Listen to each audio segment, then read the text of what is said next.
welcome to In the Black, dfree's podcast. I am your host, Tamika Stembridge, Executive Director of the dfree Global Foundation, and I am joined today with my amazing co-host, CEO and founder of dfree, Dr. DeForest B. Soaries Jr. How are you, sir? I'm doing well, Attorney Stembridge. I thank God just for life and health and strength. And I am very excited to introduce to you and to our audience someone that I've known for years. And I'm so happy to return a favor that she did for me some years ago when the dfree book first came out. One of the first interviews I did was with Dr. Nicole Simpson. She wasn't doctor then, she was just Nicole. But a personality who has leveraged media to not only promote gospel music generally, but to make sure that the message of God and Christ are permeating the airwaves, and she's always a great spokesperson for the kingdom of God. And so I'm happy to rejoin her on our podcast to help her and her story make an impact on our listeners and our community. So welcome, Dr. Nicole Simpson.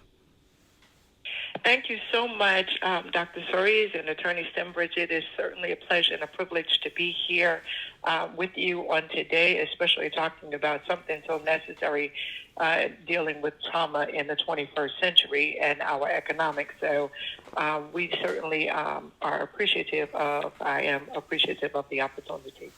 Dr. Simpson, tell us a little bit about how you got started. Dr. Soaries mentioned, your work in and around gospel music, but tell us a little bit about your journey into the space that you're in today. Well, it's very interesting and unfortunate that we grow up in environments that are oftentimes deemed traumatic by nature, just in the space in which we grow up in. And I sort of stumbled into both the entertainment industry and the financial planning industry.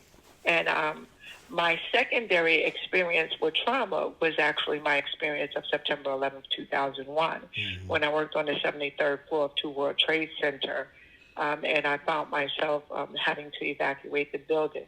That level of trauma on that day really sort of shaped my life and how I view things, not only from a spiritual lens, but also from an economic lens. Having been in the industry, the securities industry, early in life, it didn't really resonate or hit home, but just to share a little bit of my 9/11 story so people understand where it is that I came from. Just when Tower 1 was hit, on September 11th, I was located in Tower 2. And it was nothing but the Lord that really literally ushered me out of the building. I've told this story a million times. And as I was walking down, leaving the 73rd floor, they kept saying Tower 2 is secure, Tower 2 is secure. We didn't have to evacuate the building. And so I got to the 44th floor, which was a common walkway, whether you were going back upstairs or back down. And I got on the elevator. And the Spirit of the Lord spoke to me and told me to get off the elevator. And I got off the elevator on the 44th floor. The doors closed, and the elevator started to go up. And not even about maybe 30 seconds later, Tower 2 was hit. And that airplane went literally through the 73rd floor. It was at an angle. It was a little lower than what had hit in Tower 1. And so then the elevators came crashing down, and when the elevators came crashing down, fire exploded out of the elevator doors. And so there were people alongside of me that literally were burned alive, but the door that I was standing in front of didn't open. And so just the experience of 9/11 by itself was traumatic. Then watching someone alongside of you die is equally traumatic. Right. And I was fortunate enough to get out of the building that day, and when I came down and out of the building, based off of where the World Trade Center is, that there's the waterway, near Battery Park City. And I walked over to Battery Park City, and this is the economic piece that is critical for that. I walked over to Battery Park City, and they were evacuating the wealthy residents out of Battery Park City. And since I had gotten together with my partner at the time, they weren't leaving me. So I'm a Jersey City native, so I was able to get on the boats that were available. But there was no one at the World Trade Center coming to get individuals that looked like me. Had I not been at Battery Park City, I wouldn't have even known that there was an ability or opportunity to get back to Jersey then. Mm-hmm. And so that sort of just allowed me to see the significant disparity between who I was and who wealthy individuals looked like. And so I think that experience in its own right really had me to really look internally and see, what are you going to do with your life, not only just for yourself, but to help other people manage trauma as well. And I had always been a woman of faith and always been in the gospel industry, but prior to that, I was in the secular industry.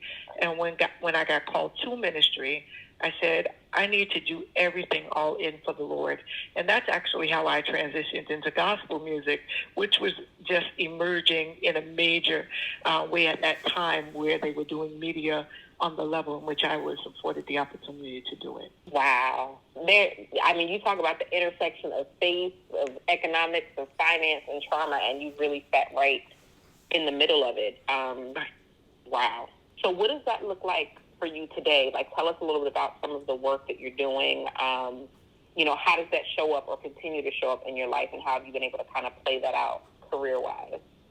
Well, I think it's very important for us to recognize almost immediately after 9/11, I began to, sort of attempt to teach financial literacy, not only in the school system, but in the school system, believe it or not, in the prison system, and also in the churches, because one of the things that was missing was information. Our community is not really well versed in the information when I started this about 20 years ago. And then you have individuals like Dr. Soaries, who has been instrumental with a large voice, a mega voice, to be able to share how important it is for us to create our own level of financial freedom. I have been a certified financial planner for 20 years. I've been in the industry for 29, the securities industry.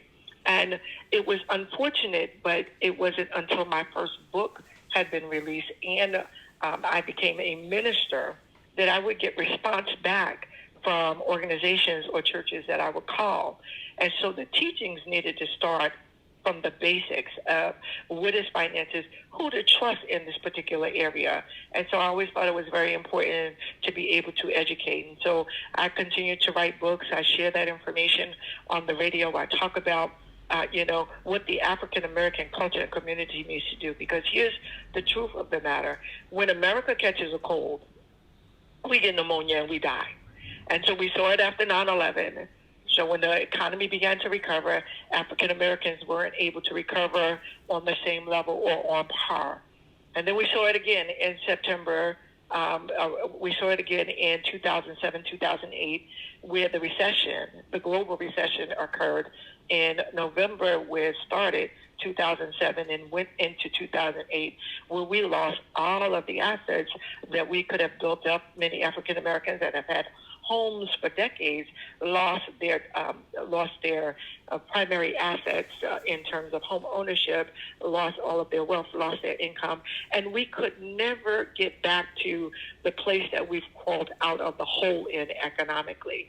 And so we have got to take matters into our own hands in terms of having not only the level of influence in our culture and our community, but also having the infrastructure. And so that's what I try to teach, entrepreneurship. I try to teach how important it is for us to not be uncomfortable with, managing, having a financial planner or learning about assets, learning how debt is correlative to our overall network, how we should have minimal debt as possible and build up on, net worth and start saving in retirement. Letting them know that insurance is important. If we love our families, we will get insured, but we have to start at the basics. And so many individuals are even afraid of the basics of a budget, knowing where it is that you start. And so those things took time. And I have worked for years trying to not only educate, but make it entertaining as well. And I think that's where media comes into play. But, it's a hard, laborious task, but I think we need to continue to do it because we find ourselves in that same place here today. COVID-19 has the whole world standing still. And now African Americans who are underemployed, undereducated, are now the essential workers. and they're working hard to keep whatever minimal level of normalcy that we do have, it's because African Americans are at the forefront of what we're considering essential. But we don't want to duly be compensated, from a society perspective. And so we have to look at that and have the hard conversations called we deserve more. We're greater contributors than society is giving us credit for. And we need to push to ensure that our needs are being met. So Nicole, as you know, one of the priorities that we place on our message is urging our people to talk to financial professionals. All of the research indicates that black people get more information from the barbershop and the beauty shop than we do from really professional, trained, licensed, certified people. How would you like us to explain to people what to expect when they come to see you as a certified financial planner? Because people are afraid they don't have enough money. People are afraid that you charge too much money. We'd like to say it the way you want us to say it. What should we say to people to urge them to take seriously the opportunity to talk to a certified financial planner? Okay. So I want to acknowledge and just appreciate all of the work that you're doing. I think that is absolutely tremendous. Thank you. But I also think that we need to have more pastors become well-versed in the need and the importance of financial planners because they lead by example. One of the biggest challenges that I have in a congregational context is that the very information that's being distributed starts from leadership, starts from the head. And so when they're not getting the sage advice and guidance to go see a financial professional, one with credentials, then they find themselves following the directions of the pastors that may not have that accurate information. So if we would be able to train pastors in knowing that it's important to see a financial professional, then I think that would be a very critical step in the right direction. The second thing that I would tell individuals is there are two ways to go about it, and this is what is very helpful, especially for individuals that feel as if they don't have enough money to come see somebody like a CFP, although they should not put that barrier on themselves. Mm-hmm. Different certified financial planners have different levels of prerequisites of who it is that they work with. But every individual can go down to their local bank where they're banking at, and they have Series 6 licensed professionals in that particular banking institution. And so a consultation for many individuals is free. At least you're walking away equipped with education. And if you have the education, then you can move another step forward. And so those are the two things that I would do almost immediately to change the dialogue. The third thing, if I could add, is just make the phone call. The worst thing that someone could say to you is that they don't take accounts on your level. But they won't even know that until they have a conversation with you. And if you are equipped with questions, then what you're able to do is get the information as to whether or not this professional is most appropriate for you. Listen, Dr. Simpson, you are a wealth of knowledge. It's funny, I just listening to you talk the entire time. You know, there are conversations that Dr. Soaries and I have been continually having since COVID happened and even before that. And I just thank you for versing the African-American perspective and kind of where we sit in all of this. I think you hit every unfortunate ailment that we experience, but then also giving us sage advice on kind of how to take the next steps forward.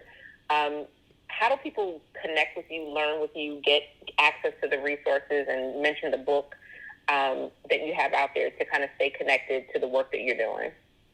Well, anyone that is ever looking for me, they can either find me by just plugging in my name, Nicole B. Simpson. I'm on all social media platforms and have a website to the same thing, which is NicoleBSimpson.com. I do seminars and workshops. They're all free, just for information. And I do reach out to and have connected with different pastors and come into churches and congregations to be able to educate and teach in that regard as well. I am releasing a book. It is actually a revised and updated version of a book that I wrote 10 years ago at the turn of the last decade, titled Dare to Dream. because of where it is that we are today.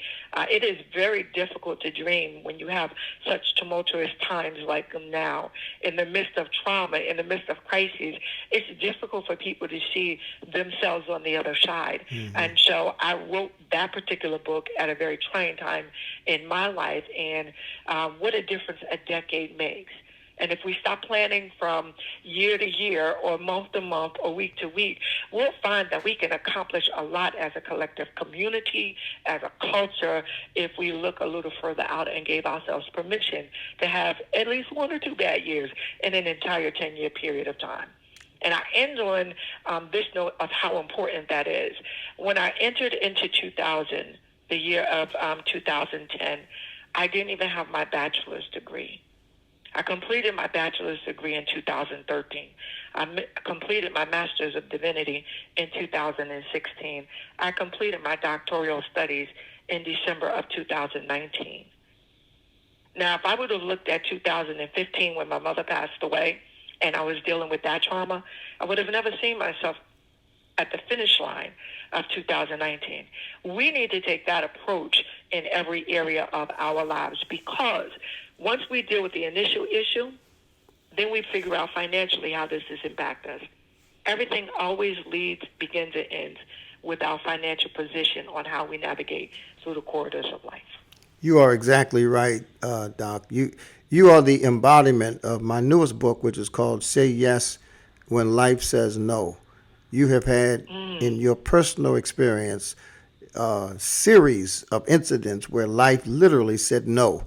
But you responded by saying yes and allowed God to take you from life's no to your yes. And I just admire that. I thank God for you and want you to keep doing what you do, because if you just help one person, it'll be worth all of the commitment and the passion that you display. So thank you.